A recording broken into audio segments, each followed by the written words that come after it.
Meeting ದೆಹಲಿಯಲ್ಲಿ ನಡೀತಾ ಇದೆ. ಅದರಲ್ಲಿ ಸಂಸದೀಯ ಮಂಡಳಿಯ ಮುಖ್ಯಸ್ಥರಾಗಿ ನರೇಂದ್ರ ಮೋದಿ ಅವರು ಆಯ್ಕೆಯಾಗಿದ್ದಾರೆ. ಹಾಗಾದ್ರೆ ಅವರ ಮೊದಲ ಪ್ರತಿಕ್ರಿಯೆ ಏನು ಅನ್ನೋದನ್ನ ಬನ್ನಿ ನೋಡೋಣ. जो राजनीति के विशेषज्ञ है, अगर मुक्त मन से, मुक्त मन शब्द बहुत महत्व का है, वे सोचेंगे तो पाएंगे कि एनडीए ये सत्ता प्राप्त करने का या सरकार चलाने का कुछ दलों का जमावड़ा नहीं है. ये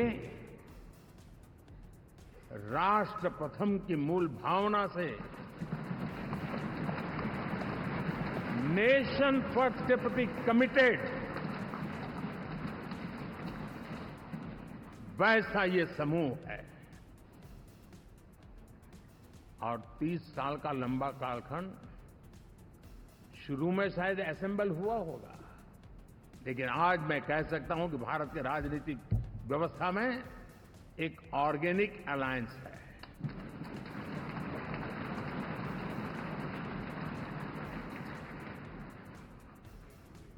और ये मूल्य श्रद्धेय अटल बिहारी वाजपेयी, श्री प्रकाश सिंह जी बादल, श्री बाला साहब ठाकरे, श्री जॉर्ज फर्नांडिस, श्री शरद यादव, अनगिनत नाम मैं कह सकता हूं. इन लोगों ने जिस बीज को बोया था वो आज भारत की जनता ने विश्वास का सिंचन कर करके उस बीज को वटवृक्ष बना दिया है.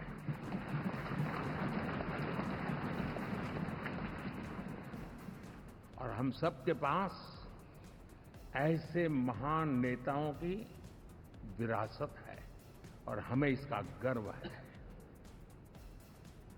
बीते 10 वर्षों में हमने एनडीए की उसी विरासत, उसी मूल्यों को लेकर के निरंतर आगे बढ़ने का और देश को आगे बढ़ाने का प्रयास किया है. जैसे मैंने कहा, मुक्त मन से राजनीति के विश्लेषक अगर विश्लेषण करेंगे तो देखेंगे कि एनडीए का जो लोग दिखते हैं ना, उसमें एक कॉमन चीज नजर आती है और वो है गुड गवर्नेंस. इन सबने अपने अपने समय में, अपने अपने कार्यकाल में जब जब जहां सेवा करने का मौका मिला है, गुड गवर्नेंस इस देश को दिया है. और इस प्रकार से एनडीए एक प्रकार से एनडीए कहते ही गुड गवर्नेंस ये अपने आप पर्यायवाची बन जाता है. साथियों, हम लोगों के सभी के कार्यकाल में, चाहे मैं गुजरात में रहा हूं या बाबू हमारे आंध्र में रहे हो या नीतीश जी ने बिहार के लिए भरपूर सेवा की, हम सबके अंदर केंद्र बिंदु में गरीब का कल्याण केंद्रस्थ रहा है.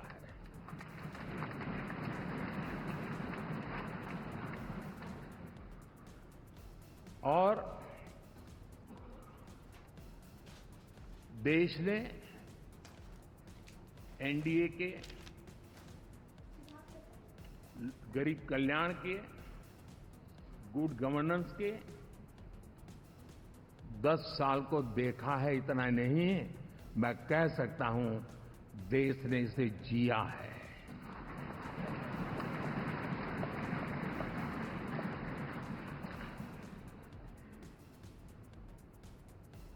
जनता जनार्दन ने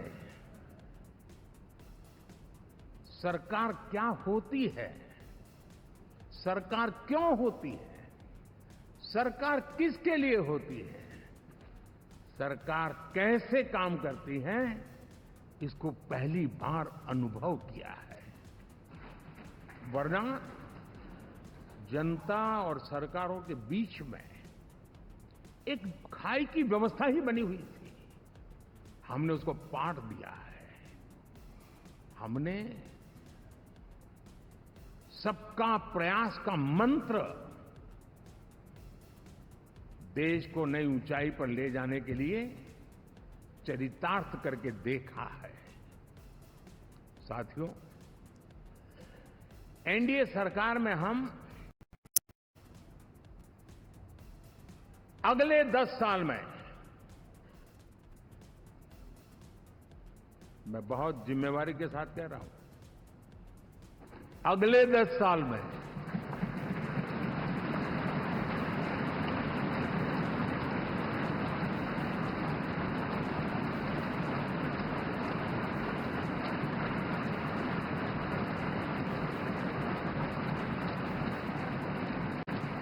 गुड गवर्नेंस,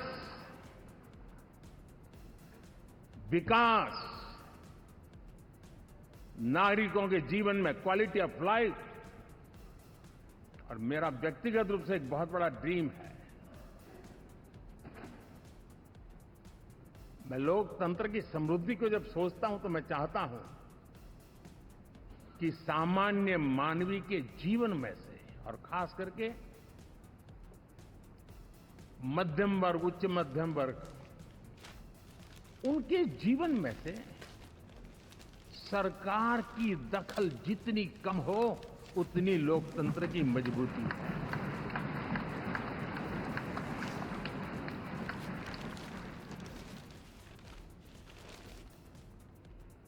और आज के टेक्नोलॉजी के युग में बहुत आसानी से हम, वरना एक दिन में 10 काम हो तो 10 अलग अलग वो सारी चीजें मांगेंगे। हम बदलाव चाहते हैं। गुड गवर्नेंस का ये भी एक महत्वपूर्ण पहलू है। देखिए, हम विकास का नया अध्याय लिखेंगे, गुड गवर्नेंस का नया अध्याय लिखेंगे, जनता जनार्दन की भागीदारी का नया अध्याय लिखेंगे, और सब मिलकर के विकसित भारत के सपने को साकार करके रहेंगे।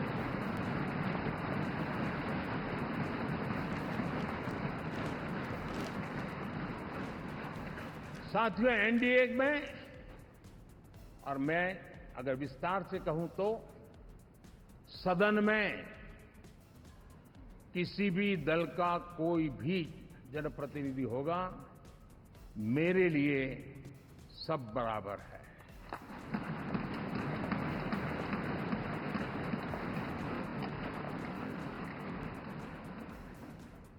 जब मैं सबका प्रयास की बात करता हूं तो मैं सदन में भी, चाहे वो लोकसभा हो या राज्यसभा हो, हमारे लिए सब बराबर है। और यही एक भाव है जिसके कारण 30 साल से एनडीए अलायंस मजबूती के साथ आगे बढ़ा है। अपना पराया कुछ नहीं है। सबको गले लगाने में हमें कभी कोई कमी नहीं रखी है। उसी का परिणाम है कि जनता का विश्वास भी जीत पाते हैं। साथियों, हमने 2024 में जिस टीम भावना से काम किया है और ग्रासरूट लेवल पे किया है, सिर्फ फोटो ऑप करना, नेता मिलकर के हाथ हिलाएं और फिर तुम्हारे रास्ते में मेरे रास्ते, ऐसा नहीं। ग्रासरूट लेवल तक सबने मिल करके ये जो काम किया है, और उसी ने हमें ऑर्गेनिक अलायंस का सामर्थ्य दिया है।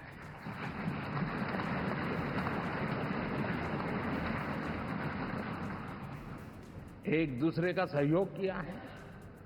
हर किसी ने यही सोचा, जहां कम वहां हम। अगर कोई कमी है तो मैं आऊंगा, मैं मेहनत करूंगा, लेकिन तुम्हें कमी नहीं रहने दूंगा। जहां कम वहां हम, ये हर कार्यकर्ता ने जी करके दिखाया है, और तभी तो जीत आती है। साथियों, कभी कभी मैं कह सकता हूं कि हमारा 10 साल का अनुभव है, भारत के हर क्षेत्र का और भारत के हर नागरिक का जो एस्पिरेशंस हैं, रीजनल एस्पिरेशंस हैं, वे और नेशनल एस्पिरेशंस, इसका एक अटूट नाता होना चाहिए। इसके बीच में हवा तक गुजर न सके इतना जुड़ाव होना चाहिए, तब देश आगे बढ़ता है।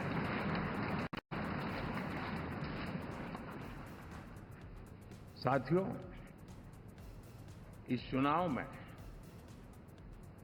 मैं कुछ उल्लेख जरूर करना चाहूंगा जो मेरी नजरिए से मैंने देखा है। दक्षिण भारत में एनडीए ने एक नई राजनीति की नींव मजबूत की है।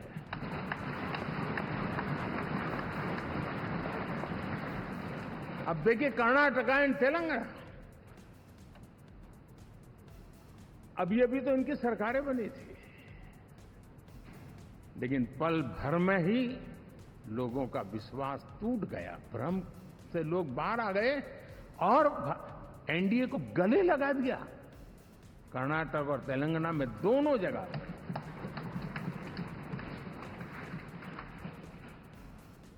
साथियों, तमिलनाडु, मैं तमिलनाडु की टीम को भी बधाई देना चाहूंगा। और वहां हमारा एनडीए समूह बहुत बड़ा भी है और कईयों को पता था कि हम एक साथ एक सीट नहीं लड़ा पाएंगे, लेकिन इस लड़ाई में हम साथ रहेंगे। और मैंने बहुत से एनडीए के साथी तमिलनाडु में ऐसे हैं कि जिनका कोई उम्मीदवार नहीं था, लेकिन इस झंडे को ऊंचा रखने के लिए वो जी जान से जुटे थे। और इसलिए आज तमिलनाडु में भले हम सीट नहीं जीत पाए, लेकिन जिस तेजी से एनडीए का वोट शेयर बढ़ा है, वो साफ साफ संदेश दे रहा है कल में क्या लिखा हुआ है।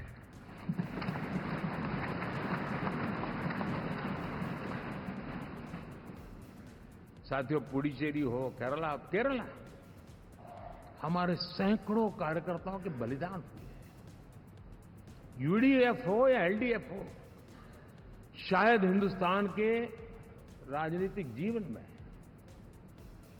इतना जुल्म एक विचारधारा को लेकर के जीने वाले लोगों पर हुआ होगा तो सिर्फ मैं कह सकता हूं केरल में हुआ है। जम्मू कश्मीर से भी ज्यादा हुआ है। उसके बावजूद भी सामने कहीं विजय नजर नहीं आता था। उन्होंने परिश्रम की पराकाष्ठा में कभी पीछे नहीं रहे, पीढ़ियां खपा दी। और आज पहली बार संसद में केरल से हमारा प्रतिनिधि बन के आया।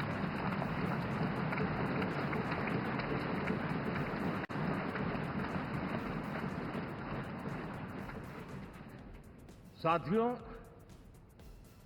अरुणाचल में हमने लगातार हमारी सरकार बनती रही है और भारी समर्थन से बनती है। सिक्किम में भी हमारे एनडीए की सरकार करीब क्लीन स्वीप के साथ, अरुणाचल क्लीन स्वीप। आंध्र, मैं अबू बाबू को पूछ रहा था, बोले हिस्टोरिकली ये सबसे हाईएस्ट विक्ट्री है।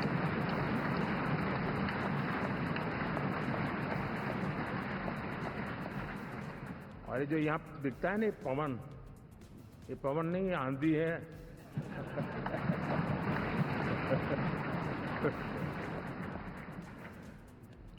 आंध्र ने इतना बड़ा हमारे प्रति जनमत दिया है।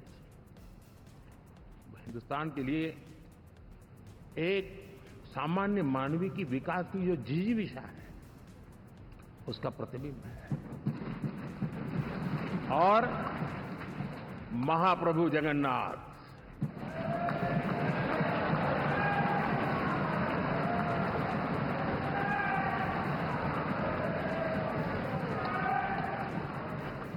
और मैंने अनुभव किया हमेशा, मैं हमेशा मानता हूं ईश्वर के अनेक रूप होते हैं, लेकिन जब मैं भगवान महाप्रभु जगन्नाथ जी को याद करता हूं तो मैं हमेशा मानता हूं ये गरीबों के देवता है।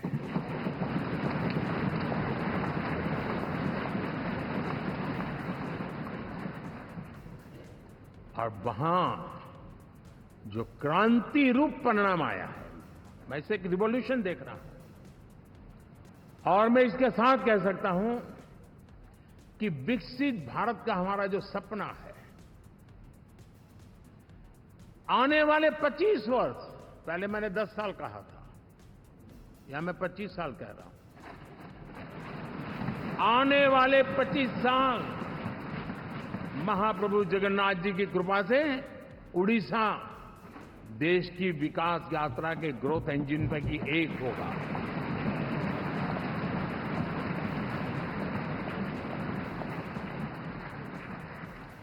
साथियों, हम लोग जब 4 जून के नतीजे चल रहे थे, मैं तो अपने काम में कुछ व्यस्त था, बाद में फोन आना शुरू हो गए, तो मैंने किसी को पूछा, यार ये तो ठीक है आंकड़े वांकड़े, तो मुझे ये बताओ कि ईवीएम जिंदा है कि मर गया?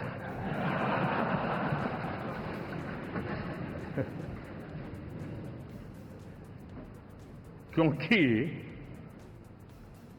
ये लोग तय करके बैठे थे कि भारत के लोकतंत्र और लोकतंत्र की प्रक्रिया के प्रति विश्वास ही लोगों का उठ जाए, और लगातार ईवीएम को गाली देना। और मुझे तो लगता था कि शायद इस बार वो ईवीएम की अर्थी क्या जुलूस निकालेंगे, लेकिन 4 जून शाम आते आते उनको ताले लग गए, ईवीएम ने उनको चुप कर दिया। ये ताकत है भारत के लोकतंत्र की, ये ताकत है भारत की निष्पक्षता की, ये भारत की ताकत है भारत के चुनावी तंत्र की, चुनाव आयोग की। और मैं मानता हूं कि ये आशा करता हूं कि 5 साल तो अब ईवीएम शायद मुझे नहीं सुनाई देगा, लेकिन जब 29 में हम जाएंगे तो फिर से शायद ईवीएम को लेकर के नाचने की शुरुआत करेंगे, क्योंकि इनके सुधरने की संभावना बहुत कम है। आप देखिए, चुनाव के समय मैंने पहली बार देखा, शायद हर तीसरे दिन इलेक्शन कमीशन के काम में रुकावट आए, इसके लिए सुप्रीम कोर्ट के दरवाजे खटखटाए गए, भांति भांति की एप्लीकेशन, और एक ही टोली थी। और लोकतंत्र के प्रति जिनका भरोभार अविश्वास, ऐसे लोग सुप्रीम कोर्ट का उपयोग करते हुए कैसे रुकावट डाले, इसका निरंतर प्रयास करते रहे। और चुनाव आयोग की ताकत का एक बड़ा हिस्सा अदालतों में, इस पीक अवर्स में, चुनाव के पीक अवर्स में, यानी कितनी निराशा लेकर के ये लोग मैदान में आए थे कि उन्होंने पूरा हमला उसी इंस्टीट्यूट पे लगा दो, ताकि चुनाव के कोई भी परिणाम आए, हम दुनिया के सामने भारत को भी बदनाम कर लें। ये षड्यंत्र का हिस्सा था दोस्तों, और कभी भी देश उनको माफ नहीं करेगा। साथियों, इंडी गठबंधन वाले जब ईवीएम का विरोध करते हैं, तो मैं सिर्फ एक चुनाव के रूप में नहीं देखता,